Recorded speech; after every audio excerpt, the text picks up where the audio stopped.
We are getting real, we're getting honest about what's happened to me in the past few months, and I am going to be sharing my new health plan, how I'm going to reset. I have lots of tips and tricks about what I've already been doing and what I plan to continue to do. But first, hello and welcome to my channel. My name is Shannon. I put out new videos every Wednesday. I love talking about mindset, recently a lot of home decor and house stuff, also traveling I'm obsessed with, so I share a lot about all different kinds of things, including lifestyle stuff on this channel. If you just found me on this video, go ahead, click that subscribe button and go ahead and like this video, and also comment below any videos you would love to see in the future. But let's get started on this one. So when I moved back to New York from Los Angeles, it was like December, and then we finally moved officially into our place in January.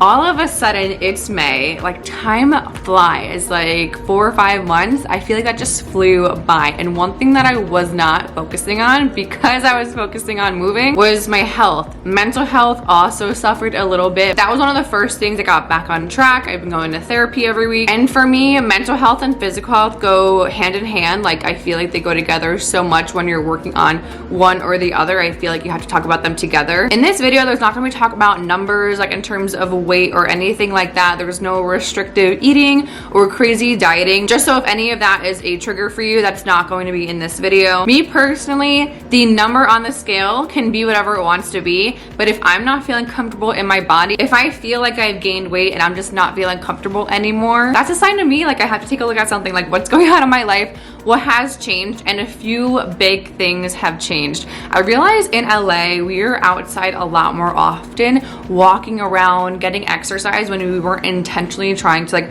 go for a run or go to the gym. I would walk to the beach. It was just a lot more walking there. And coming to New York in the winter, I was inside. I work from home, so I wear leggings or sweatpants every day. I wasn't getting out much. I don't have any friends directly right here where I live. As opposed to in LA, I feel like I would put jeans on more, go out for a drink or dinner or something like that. But I feel like we were just so focused on moving that none of that happened. And you can really tell in your jeans if they're super tight. You can tell something's going on. So I just like wasn't wearing jeans, any form-fitting clothes, and we were so focused on moving. And the other thing is that we live right around the corner from one of the best pizza places I've ever had. So penne alla vodka and pizza, like my favorite things to get there. We were eating out many nights because we were going through the move-in process, the unpacking process. Like, we were going to the grocery store, taking time to eat healthy and think about that. So if you've gone through any kind of big life transition, just give yourself a break, and when you're ready, you'll get back on track. And that's what I'm doing now. 4 or 5 months later, it's time to get back on track for me. Okay, so I wrote down a few things that I wanted to share with you guys in terms of what my plan is to reset and get back on my health journey. Honestly, I really do love working out. I think it does a lot for my mental health, and I finally found a great Pilates place here to go to. And right now I'm going twice a week on Mondays and Thursdays, which gives me just enough time to be sore for like 1.5 days, because after Pilates, like, I am always so sore. The thing with Pilates, it makes me feel so physically strong. And also after I had my wrist surgery, that was something huge. I wanted to get back into feeling strong because I wasn't working out for a while after that either. So I feel like a lot of my muscle mass like went away, and I'm looking to be physically strong again. For me, it's not just about like looking good or fitting back into your favorite pair of jeans. Like, I need to, and I want to feel strong again. So I've been going to Pilates. I've been loving it. And for me, that kills 2 birds with 1 stone. Like I said, since I do work from home, it's a little bit harder to be social. Like, you're not going to the office every day with your coworkers and hanging out.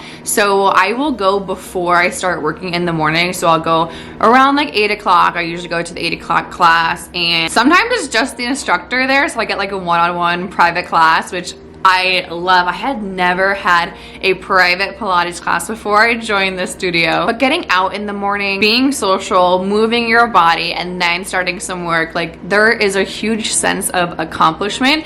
And I feel like I already crushed my morning, so I'm just so excited for the rest of the day. Another thing we've been doing is, especially now that the weather is a lot nicer, we go on 2-mile walk/hikes every day after Greg gets home from work. That's great for the whole family. Mushu comes, he can go off leash. There are a ton of hills on this walk, so it's like part is on the road and then it turns into like this nature trail because it's on an old golf course. So like if you know a golf course, usually they're hilly, so there's a lot of hills on this one, and it's about a 2-mile hike every single day. That is so good for cardiovascular health. It's just so good to walk. You guys might have seen like the 10,000 steps a day challenge. I haven't gotten up to 10,000 steps. I think that's gonna be like 1 hour walk probably in the morning as well. Like if I added one more on, I could probably hit that. But do not underestimate walking. Get out there and walk. Like say you need to go get groceries, if you can walk there to the grocery store or the pharmacy, like anywhere you can try to fit in a walk, do so. It'll really help. Okay, another tip I want to share with you guys is that whenever I need to get back on track with my health and fitness,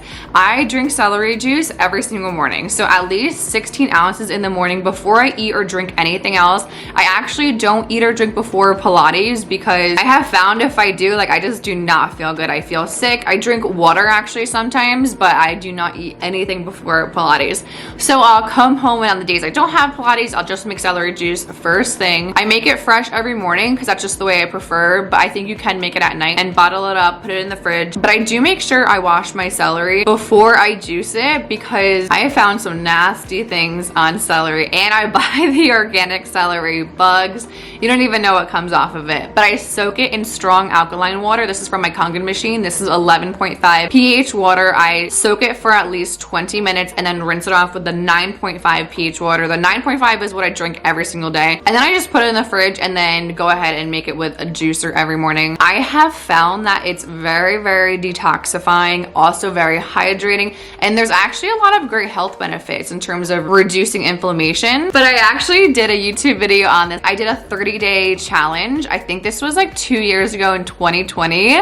I'll put the link up here and also down below in the description, but it was my first YouTube video ever, so no judging. But when I wanted to get back on track recently, I knew I wanted to start back celery juicing, and I probably will continue doing it for as long as I feel that it's good. I really listen to my intuition a lot. I think I did celery juicing last time for a couple months. I don't remember what stopped me, but I remember I kept going, and I enjoyed the taste. Some people don't like it. Like Gregory does not like the taste at all, but I think it's refreshing. I feel like it's really hydrating in the morning, so I've started doing celery juice again. Next, I want to share one of my favorite salads that I think you guys are gonna love. It's actually a recreation of a salad that I love at Sweet Green called the Shroomami. I shared this in the I'm No Longer Vegan video I posted a few weeks ago, so I'll share that now. But basically, it's wild rice, cooked and sliced baby bella mushrooms, of course, salad, so your favorite greens, and then sliced cucumbers. I do put purple olives in mine, and then I also do Parm cheese shreds on top,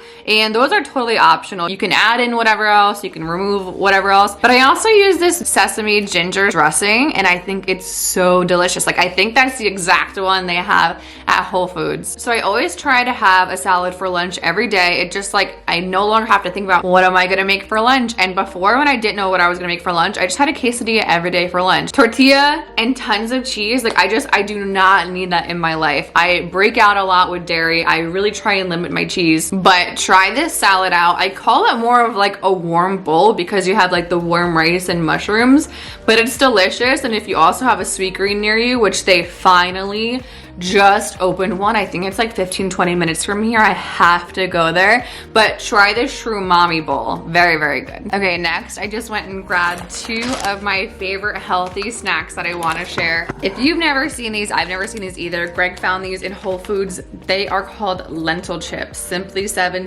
ways to feel good and thrive. Simply 7 is the brand, and these are just the sea salt flavor. But listen to this. There are like maybe 5 ingredients in here: flour, potato starch, oil, sea salt, no added preservatives, non-GMO. But listen to this. So it says there's about 4 servings per container. Mushi likes them too. But that means it says, so 1 serving size is about 32 chips. So you don't have to feel bad if like, there is something that sometimes I just love this motion. I just love hanging out or working and just love putting something in my mouth. So another thing is also cotton candy grapes. These are halfway done because I eat them every single day. If you go grocery shopping, I think it's in like a clear and pink bag. I think there's usually like a pink stripe or something on it that says cotton candy grapes. I don't know how they're made. I don't know the history behind these grapes, but they taste like cotton candy. They taste like dessert. They are so good. Actually, I do want to share one more thing with you guys, and it's what I eat for dessert now. So let me grab that. Okay, so these are called Yasso bars if you have never seen them before. Right now we have the sea salt caramel chocolate crunch. They're 150 calories, but usually I like the chocolate chip cookie dough one. But the best part is like they're actually so delicious, and you have one for dessert and you're like, mwah. So good, like you don't need anything else. So I hope you guys enjoyed this video. Let me know, comment down below if you are starting back up on your fitness journey as well, getting back into feeling healthy and focusing on your health and fitness. I will keep you guys updated in future videos, how everything that I'm doing now, how it's going probably in the next few months, and also if I have any new tips and tricks, I will share those as well. Don't forget to subscribe, like this video, share it with someone who you might think will love it as well, and I'll see you guys next week.